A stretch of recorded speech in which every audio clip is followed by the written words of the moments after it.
पोखरा येथील मार्केट, संध्याकाळचा सुंदर नजारा।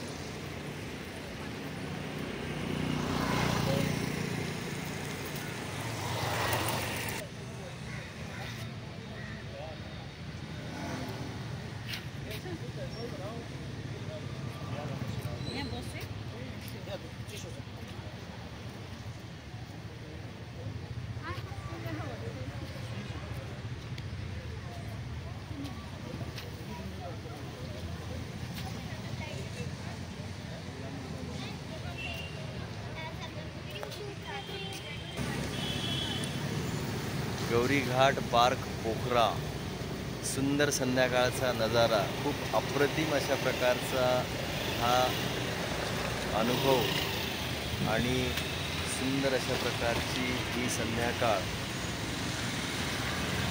नेपाळ पोखरा।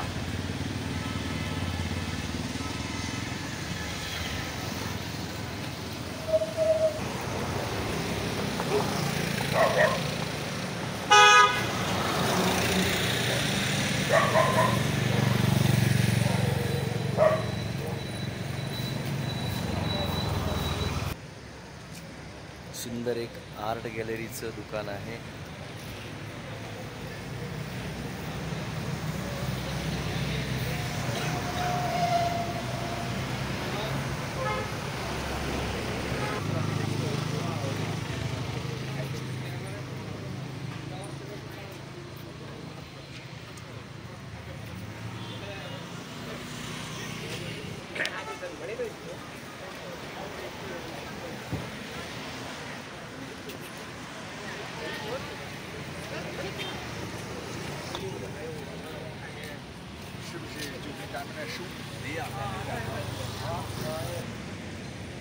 एकतर नेपाळमध्ये जास्तीत जास्त पर्यटकांची संख्या अधिक आहे, लोकसंख्या फार विरळ आहे आणि जेही आहे त्यांच्या सगळ्यांचा व्यवसाय हा ह्या असणाऱ्या हॉटेलिंगवरतीच आहे।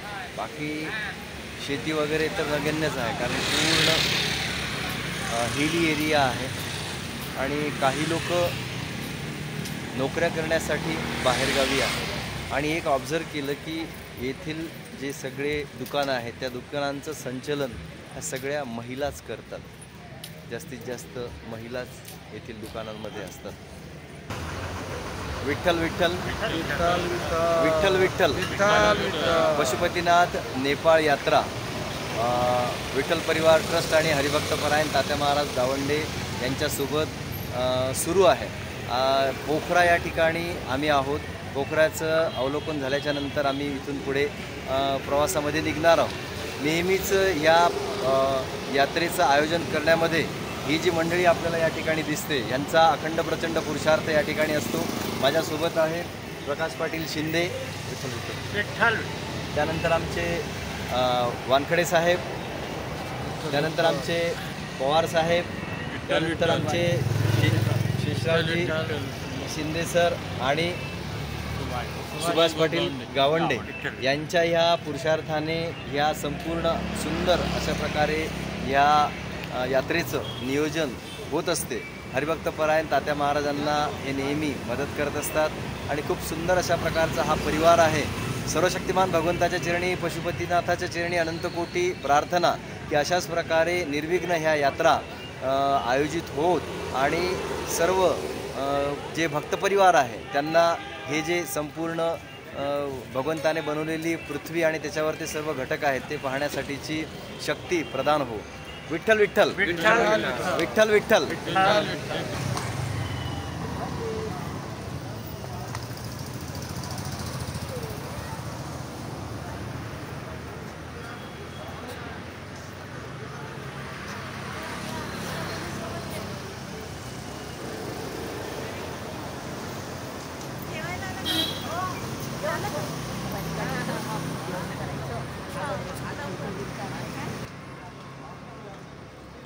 मेरे मत कीजिए।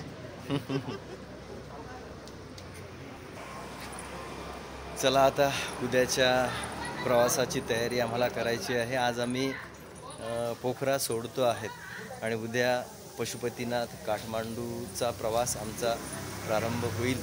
जवळपास 17 तासाचा प्रवास उद्या पण आहे. संपूर्ण हा पहाडी परिसर आणि त्यामध्ये प्रवासाचा थरारक अनुभव. बद्रीनाथ केदारनाथसारखंच सर्व प्रवास इकडे आहे आणि तीच अनुभूतीसुद्धा आम्ही घेतो आहोत. बोलो जय पशुपतीनाथ, जय पशुपतीनाथ, जय पशुपतीनाथ. जय पशुपतीनाथ.